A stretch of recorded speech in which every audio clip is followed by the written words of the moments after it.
सुंदरवन नाम के जंगल में बहुत सारे पक्षी निवास करते हैं। वहीं पर टूनी चिड़िया और उसका बेटा भी एक टूटी फूटी झोंपड़ी में रहा करता है। टोनी चिड़िया और उसका बेटा बहुत गरीब हैं और वो मेहनत मजदूरी करके अपना पालन पोषण किया करते हैं।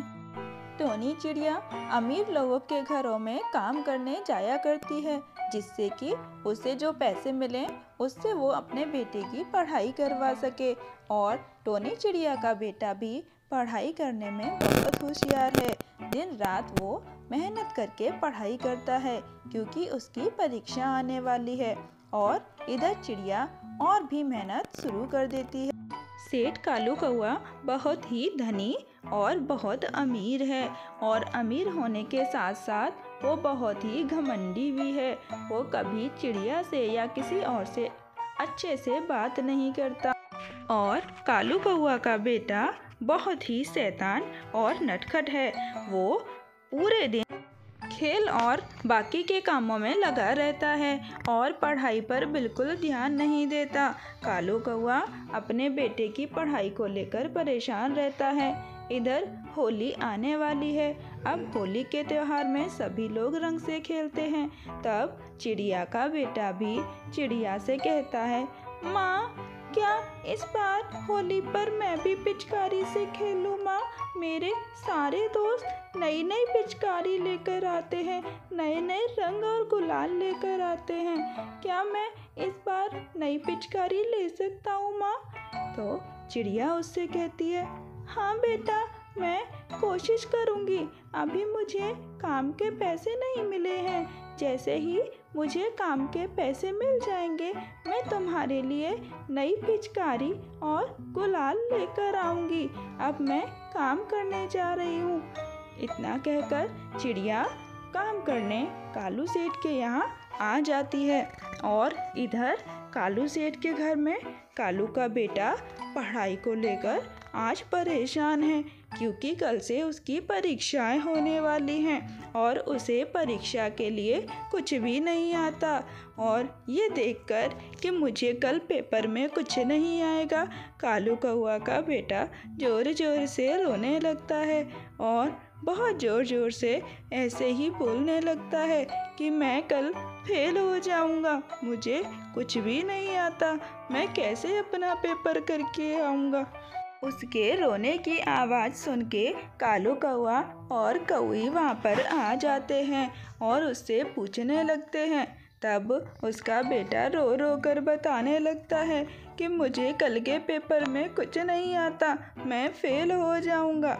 यह सुनकर कालू कौआ और गोरी कौई भी चिंता में आ जाते हैं और सोचने लगते हैं कि इसका क्या होगा। तब कालू कौआ और गोरी कौई उससे पूछने लगते हैं कि हम तुम्हारी कैसे मदद कर सकते हैं, क्या हमारे लायक कोई मदद हो तो बताओ, हम तुम्हें कैसे मदद करें। तब कालू कौआ का बेटा कहता है, नहीं, आप दोनों मेरी कोई मदद नहीं कर सकते, मुझे पेपर तो खुद ही करना होगा और मुझे पेपर में कुछ भी नहीं आ रहा है, तब मैं कैसे पास हो पाऊँगा। और इतना वो सब बातें कर रहे होते हैं कि तभी वहाँ पर चिड़िया और उसका बेटा आ जाते हैं। आज चिड़िया का बेटा उसके साथ उसके काम पर आ जाता है क्योंकि उसकी स्कूल से छुट्टी होती है। और यहाँ आकर वो देखते हैं कि कालू कौआ का बेटा ज़ोर ज़ोर से रो रहा है क्योंकि उसे कुछ भी नहीं आता। तब चिड़िया का बेटा उससे कहता है, क्या मैं तुम्हारी कुछ मदद कर सकता हूँ? ये जो तुम लेकर परेशान हो वो मुझे सारा आता है, मैं तुम्हें अच्छे से समझा दूंगा। उसकी बात सुनकर ये कालू कौआ का बेटा उस पर गुस्सा करने लगता है, तुम मुझे क्या बताओगे, तुम्हें तो खुद कुछ नहीं आता होगा, तुम्हारे स्कूल की पढ़ाई और मेरे स्कूल की पढ़ाई में बहुत अंतर है, तुम कैसे बता पाओगे। तब चिड़िया का बेटा कहता है, नहीं, मैं तुम्हें समझा दूंगा, मुझे ये सब पहले से आता है, मैंने पढ़ाई की है, अगर तुम चाहो तो मैं तुम्हें बता दूंगा जिससे कल के पेपर में तुम पास हो जाओगे।